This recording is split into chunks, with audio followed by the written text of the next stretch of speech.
Anáquias. Vamos lá então.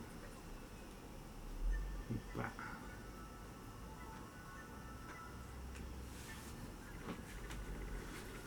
E aí? Boa noite, paz e graça. Ô bichinho, depois tu consegue um copo d'água pra mim, por favor. Tomar depois um golinho d'água. Ódio, invejas, mentiras. E aí pode ter mais uma sequência de coisas aí que são comportamento nosso, da nossa vida, de nós com os outros, em relação a qualquer coisa que talvez nós não tenhamos, ou que talvez nós desejamos ter e não temos, ou que talvez nós tenhamos, mas achamos que o outro tem melhor. E isso proporciona comportamento estranho. Mas na verdade não é tão estranho porque nós acabamos nos acostumando com o comportamento das pessoas. Daquilo que muitas vezes podemos nos sentir contrariado. Obrigado, bichinho. Com esse comportamento. E convivemos com ele. E às vezes talvez nós também possamos estar num momento assim agindo e não percebemos o nosso comportamento. Ter ódio, ter inveja e praticar mentira. E dentro desse assunto, eu poderia trazer os ciúmes, a inveja e a cobiça. A inveja seria uma questão de ambição daquilo que o outro tem e eu talvez não tenha. Ou se tenha, não tem na proporção que o outro possua, segundo o meu entendimento. E o ciúmes é um sentimento de perca. E a cobiça é o desejar de uma forma enfática, sem precedente, e fazer de tudo para ter aquilo que o outro tem. Muitas vezes até porque não precisa, mas somente para tirar do outro. Ou para ter, ou para fazer comparações. E esse comportamento todo vai ocasionando em nosso ser, eu estou falando aqui da questão espiritual, que vai desencadeando uma proporção que vai chegar em ódio. E o ódio, na história que nós aqui relatamos da Bíblia, do livro sagrado, dos cristãos, e a antiga aliança, o livro sagrado, que é o Pentateuco, né? A Torá, para os judeus, nós podemos ver e analisar dentro da história relatada que o primeiro crime acontece, registrado no livro de Gênesis, é Caim matando Abel, por inveja. Que segundo o relato bíblico narra esse fato, que tudo aquilo que Abel orava, ou fazia, ou oferecia a Deus Espírito, né? Da forma como eles compreendiam Deus naquela época. Segundo o entendimento de quem estava olhando, parece que o que Abel fazia era mais saboroso e atendido pelo Criador. E isso desapontava Caim de tal forma que chegou até o momento dessa inveja transformar-se no ódio, e o ódio dar o fruto ao pecado, ocasionando o homicídio. O primeiro homicídio registrado na Bíblia. E aí nós poderíamos trazer várias narrativas que ao longo do percurso da história do cânon sagrado, de fatos que aconteceram com vários personagens relacionados ao comportamento da inveja, da cobiça, da mentira e do ódio. Vou lembrá-los que José do Egito, que era um dos 12 de Jacó, depois tem Benjamim, que era o mais novo, no entanto ele era então até o mais novo, depois nasce Benjamim. Ele fizeram uma túnica colorida e dava para o seu pai. Ele tinha a interpretação dos sonhos que se narravam, o que aconteciam, ele narrava para a família. Isso foi despertando inveja, ciúmes de seus irmãos, ao ponto que ele foi vendido como escravo. Rubem o livrou da morte, que eles queriam era matar ele, mas venderam como escravo. E eu não vou entrar na questão dessa história, porque além de ser muito bonita, ela é um pouco prolongada. Estou tomando tópicos de fatos que aconteceram. E elas se repetem ao longo da nossa vida e chegam no nosso momento, da nossa existência no hoje. Só que tudo que acontece para aquele que crê e ama Deus é para o bem. Embora às vezes não compreendido no momento exato que está acontecendo aquela circunstância ruim para ele ou para ela. Tudo tem um propósito. Como nós não vamos transformar a humanidade, mas eu sempre digo transformar nós mesmos e no princípio de onde nós estamos, na geografia onde nós nos encontramos, com as pessoas a qual nos relacionamos, nos ambientes onde a gente está. Esse é Gênesis 37, né, que fala sobre essa ocasião aí de José, do Egito. Depois nós temos um fato também trazido na história de 1 Samuel capítulo 18, verso a seguir, que Saul tinha uma inveja tremenda de Davi. Em circunstância que Samuel tinha separado Saul, porque era um homem alto, forte, de bela aparência, para ser rei de Israel, o primeiro rei de Israel, Saul. E depois vem Davi a ser ungido, ser escolhido, 1 Samuel capítulo 16, a qual Deus não faz a acepção de pessoas, e é escolhido aquele mais pequeno que estava no campo cuidando de ovelhas, com cheiro de ovelha, e franzino, com sardas, com 16 para 17 anos, é chamado no meio de todos os irmãos, toda a família de Jessé, e é ungido rei. Isso despertou muita inveja quando soube Saul que haveria um outro que ia tomar o seu lugar. Ele perseguiu tanto a Davi, que Davi livrou ele, teve a oportunidade de tê-lo nas mãos, de matar ele, e não fez. Porque não ia tocar naquele que já tinha sido escolhido rei, e ele respeitava isso. Mas o próprio tirou a sua vida lançando-se sobre a espada no campo de batalha, pedindo que o seu pajem o fizesse. E nós vemos no relato, e a história vem trazendo até chegar nos momentos de Raabe, que é uma prostituta que está registrada no livro de Josué. E nesse fato, quando Josué manda espias a Jericó para ver como é que estava a terra, para que ele ia tomar aquela cidade, em Jericó, e ele encontra com Raabe, está registrado no livro de Josué, no capítulo 2. Primeiro capítulo a partir do verso 2. E Raabe esconde os espias, a qual os soldados daquela cidade queriam pegar todas as pessoas que não eram daquela cidade. E ela pediu misericórdia, deixando um lenço de escarlate no muro para que a sua família fosse salva no momento que Josué vence com as tropas cercando a cidade. O que tem a ver isso com ódio, inveja, ciúmes e cobiça?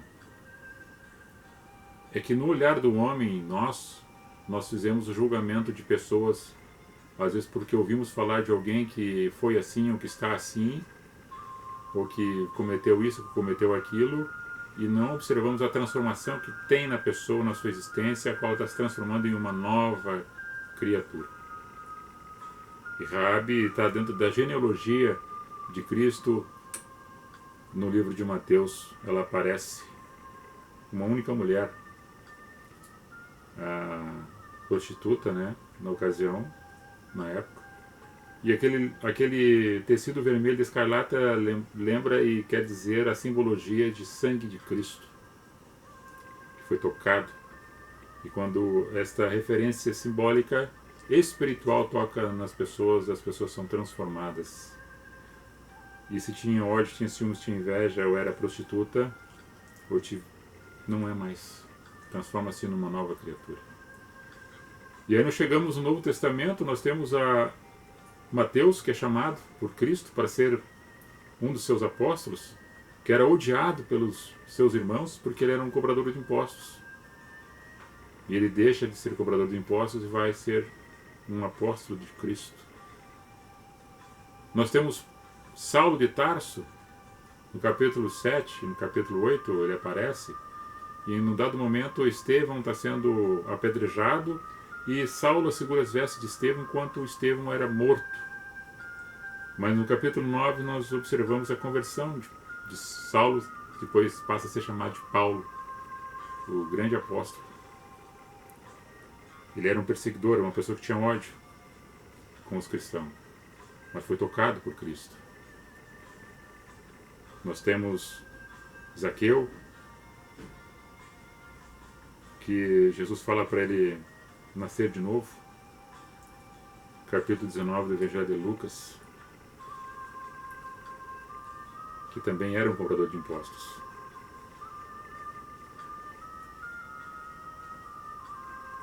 Chama ele para ele descer e diz que na casa agora dele chegou salvação, na casa de Zaqueu. E era odiado também pelos judeus. E segundo, ele levava vantagens, porcentagens daquilo que ele cobrava do povo e dando para o Império Romano. Nicodemos, que é que Jesus fala para ele nascer de novo. Ele achando que tinha que voltar para o ventre da mãe. Jesus, não, tem que nascer da água, do Espírito, transformar-se em uma nova criatura. Deixar de ser rancoroso, deixar de odiar, ter inveja, ter cobiça, deixar de ser mentiroso, de ter ódio. E aí chegamos em Cristo, em Mateus 27, capítulo 27, no verso 17 e 18, relata que Jesus foi entregue para ser morto porque invejavam ele. Então, aonde você está nessa história? Aonde nós nos encontramos nessa história? Quem é você nessa narrativa? O que você está fazendo na sua vida, ou o que você está sofrendo em relação ao comportamento de outras pessoas que têm esse pensamento, ou que lançam sobre você esse tipo de olhar, ou tipo de tramas, de ciladas, para querer te machucar, te ferir e te colocar laços no teu caminho. Em cima disso aí tudo, se ainda alguma pessoa possa ter, sendo cristão, esse ódio, essa raiva, esse pensamento que as pessoas que não têm Cristo, ou que não têm um Cristo, ou que não tem alguma referência de amor na sua vida, mesmo que não seja em Cristo, que possa ter o pensamento de um ensino que Paulo fala aos Efésios, a comunidade que estava em Éfeso, no capítulo 4, no verso 26, a seguir, fazendo uma recomendação. Você pode até se irar, porque isso é uma coisa normal do ser humano, irar-se por alguma coisa, ter aquela raiva, mas não deixe o sol se pôr sobre ela. Não deixe que as pessoas visualizem isso em ti e que ela não se frutifiquem a ponto de transformar isso em matéria a machucar as outras pessoas. Não deixe o sol se pôr sobre ela, ou seja, não vai deitar com ódio. Vai pedir perdão, vai dar o perdão, vai reconciliar com teu amigo, com a tua esposa, com teu esposo, com as pessoas que fazem parte da tua vida, ou que tu teve alguma coisa com alguém. Não deixa isso nascer no outro dia. Não durma com isso. Irai-vos, mas não pequeis. Não deixar que o sol se ponha. Dai lugar, dai passagem para que a ira passe e não entre no teu coração. Então, isso são momentos de reflexão, a qual você é um ser insofismável, único. E nós temos essa identidade, que é a corpórea, né? Corpo físico, que nós identificamos com as outras pessoas, a qual as pessoas nos veem e talvez digam, o fulano é assim, fulano é assado, fulano tem aquilo, não tem aquilo, tem isso, tem... E vão descrevendo a nossa vida. Da mesma forma que nós possamos também fazer a descrição de outras pessoas. Mas o coração, o íntimo da alma, quem pode ver isso é o eu sou, o grande Deus eu sou.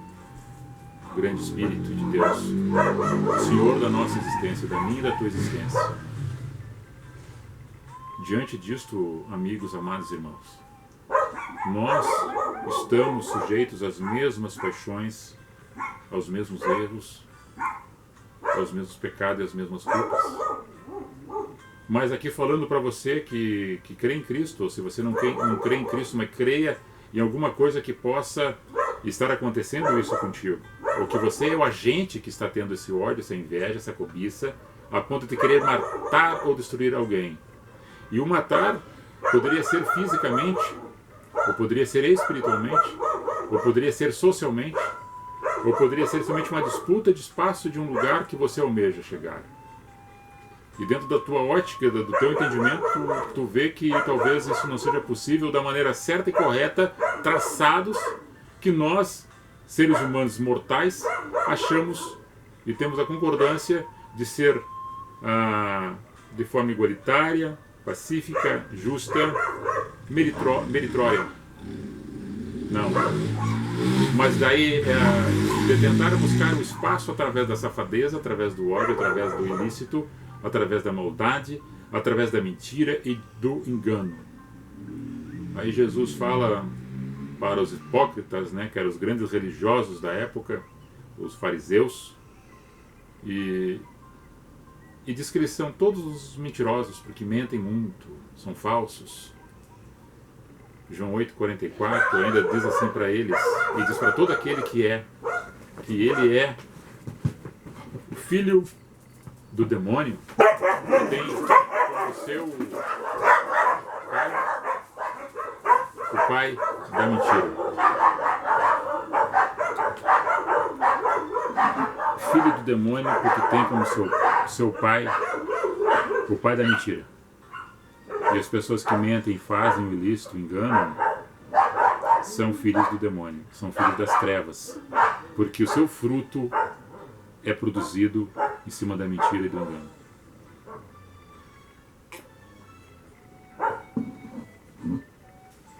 E nós estamos aqui, sempre nos nossos encontros, para fazer reflexões, refletir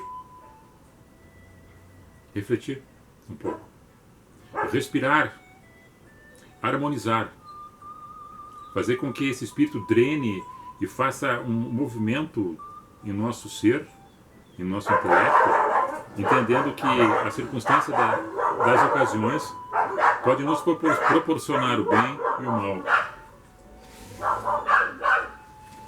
Os cachorros são bem eufóricos, os bichinhos lá fora.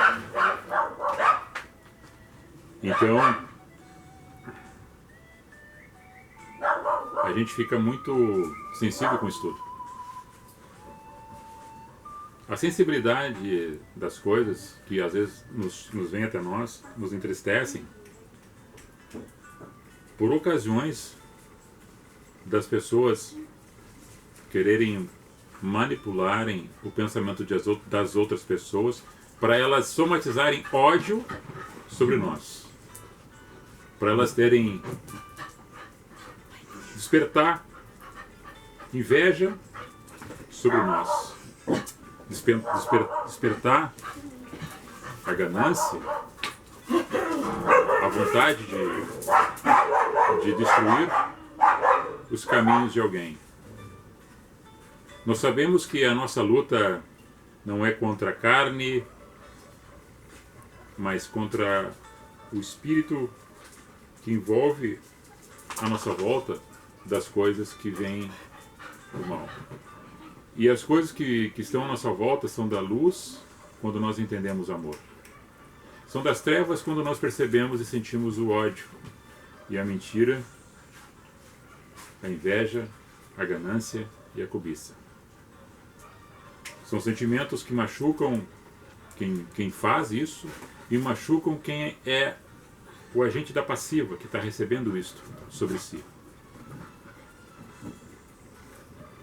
Eu quero dizer para vocês que vocês não são os únicos que sofrem isso, e não se coloquem como vítimas, se vitimizando, dando-se de coitadinho ou coitadinha em relação a isso aí.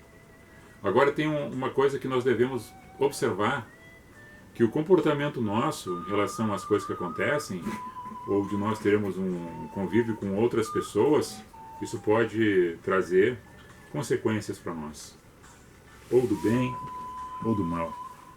E eu vou ler um texto aqui, para não ficar somente naquilo que tenho vos falado. Hebreus 12, 15. Vamos deixar aqui.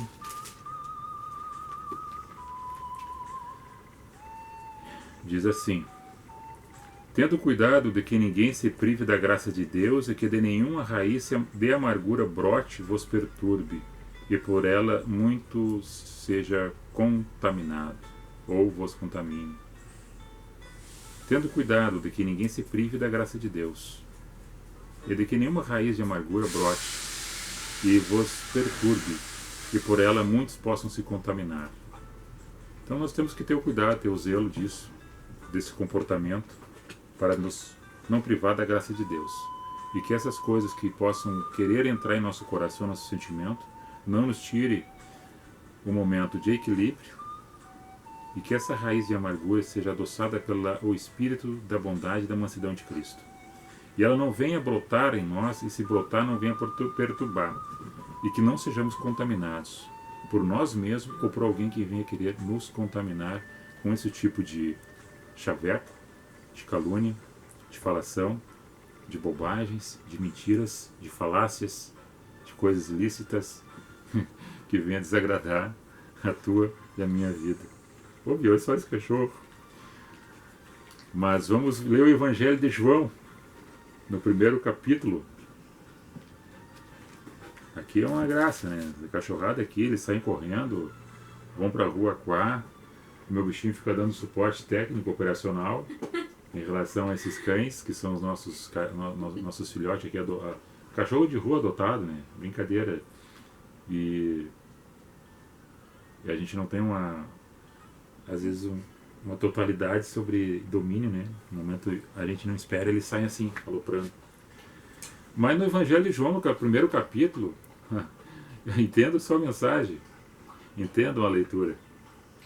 No princípio era o Verbo estava com Deus, e o Verbo era Deus. Esse Verbo é o Verbo amor. É o Verbo amor, o amor era Deus, Deus era amor. O amor estava com ele e ele era esse amor. Ele estava no princípio com Deus, e todas as coisas foram feitas por ele. Você já imaginou isso? Tudo isso? Esses astros, essas constelações, essas vidas, existências, tudo feito por ele, toda a natureza. E sem ele nada do que foi feito se fez. Do nada eu sou se fez tudo. Nele estava a vida, e a vida era a luz dos homens. A vida nele é a luz dos homens, e a luz resplandece no meio das trevas. As trevas não o compreenderam. Aí tem um entre parênteses aqui. Houve um homem enviado de Deus cujo nome era João. Este veio para testemunhar, para testificar da luz, para que todos crescem através dele, que é Cristo. Esse João não era luz, mas veio para que testificasse desta luz. A luz estava ali, a luz verdadeira, que alumia a todo homem que vem ao mundo, a esse mundo. Estava no mundo. E o mundo foi feito por ele. Ele criou tudo. Mas o mundo não o conheceu. Não o conheceu porque não quis.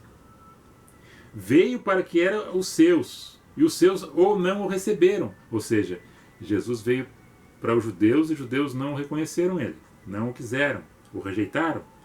Mas a todos quantos o receberam, deu-lhes o poder de serem feitos filhos de Deus, aos quais creram no seu nome, os quais nasceram do sangue, não nasceram do sangue, nem da vontade da carne, nem da vontade do varão, mas da vontade de Deus. E o Verbo se fez carne e habitou entre nós, e vimos a sua glória como a glória do unigênito do Pai, cheio de graça e de verdade. E de verdade. Eu sou o caminho, a verdade e a vida. João 14,6. Essa luz é verdade. Na verdade não há engano. Porque o amor não é engano. Não deixe a raiz do mal brotar no teu coração e domine a essência da tua verdade. Não deixe essa raiz brotar nem vingar na tua alma para não perturbar o teu sono e nem teu dia a dia nos propósitos que tu tens colocado diante de ti e diante do altar espiritual de Deus, da tua caminhada, daquilo que tu objetiva buscar e alcançar. Tenha paciência, deixa a ira passar, não deixa ela se pôr sobre o teu dia do amanhecer, mas busque a reconciliação antes desse dia terminar. Não trate o mal com o mal, mas trate o mal com o bem, e a glória de Deus resplandecerá sobre você, de tal forma que você vai ser uma pessoa, muitos ainda acharão, tu és um tanso, tu és um tolo, tu não está vendo o que estão fazendo contigo. Mas na verdade, o Espírito da Graça já nos revela antes daquilo que você está tentando fazer. Só que você não percebe isto, a qual nós espirituais percebemos. Que você está tramando, você está tentando fazer uma teia, fazer laço, e isso já está evidenciado, porque a luz chega em cima das trevas e revela. Não fica omitido, não fica escondido. Algumas pessoas ficam titubeando em dois pensamentos, às vezes é quente e às vezes é frio, então fica no morno. E no morno não suporta, o estômago tem que ser vomitado. Em cima do muro as pessoas ficam indecisas. Ora eu sou espiritual, ora eu sou da carne porque o mundo me chama para ser assim. E essa carne que eu falo não são questões que você imagina, não. A carne que eu falo é a relação da cobiça, da inveja, da mentira, da falsidade, do pecado, do ódio e do tentar matar e destruir as outras pessoas, não somente fisicamente, mas de todas as formas aquilo que alguém está tentando fazer para ao melhor, não somente da tua casa, da tua família e da sociedade como um todo. E aí nós chegamos num campo vasto, tanto da eclésia, que é a igreja chamada para fora dos muros, para fora das paredes, o povo separado para ser esse sal, esse tempero, essa luz de referência para as pessoas que estão perdidas no mundo das trevas, mentindo, odiando, enganando e fazendo ilicitude e comprometendo a questão financeira do país, do Estado, da nação, por causa da roubalheira, da mentira, da ganância, da inveja, da cobiça, da soberba. Onde eu cheguei, né, com o assunto. Porque isso tudo envolve um panorama da nossa vida na Terra, de tudo que a gente faz, de bem ou de mal, produz não somente para nós, mas para várias pessoas que fazem parte da nossa vida e muitas pessoas que a gente nem conhece. Poderão colher coisas boas ou colher coisas más por aquilo que fizemos ou deixamos de fazer. Agora, esse ápice espiritual ao qual eu me coloco, que eu me encontro, que eu cheguei, poderá ser que eu esteja dando uma carne um pouco mais pesada, um feijãozinho com tempero forte, e você não está conseguindo digerir isso. E agora eu falando dessa forma, você está conseguindo entender que eu estou falando espiritualmente, que o Paulo falava sobre dar um mingauzinho. Eu já falei muito aí antes nos outros vídeos, mais 600, e agora eu não vou retornar lá no mingau. Eu já estou dando mais mocotó, feijoada, para que você entenda. Jesus chegou num ponto e falou em Mateus 13 sobre a parábola da semeadura. Os apóstolos não entendiam. Pô, mas até vocês não entendem? Então, amados, amigos, irmãos em Cristo, creia você ou não creia, nós temos esse convívio na sociedade. Só quem está na luz e na graça, ele percebe, entende e vê. Quem está nas escondidas, tramando e fazendo coisas para tentar derrubar os outros, que dentro da sua simplicidade, e digo isso não sendo melhor do que ninguém, porque tomar água, como eu disse uma vez, e falo de novo, respirar para ter vida, tomar água, que é uma coisa necessária, que o corpo precisa, falar a verdade e ser sincero, ser justo, é uma coisa normal. Mas por multiplicar essa iniquidade, o amor de muitos se esfriou, está se esfriando e se esfriará. Agora, essas palavras, essas mensagens, isso é Mateus, né? Faz essa referência. Mas Paulo também diz, em Romanos 12, para que não ficais acostumado com as coisas que estão acontecendo neste mundo, nesse presente século.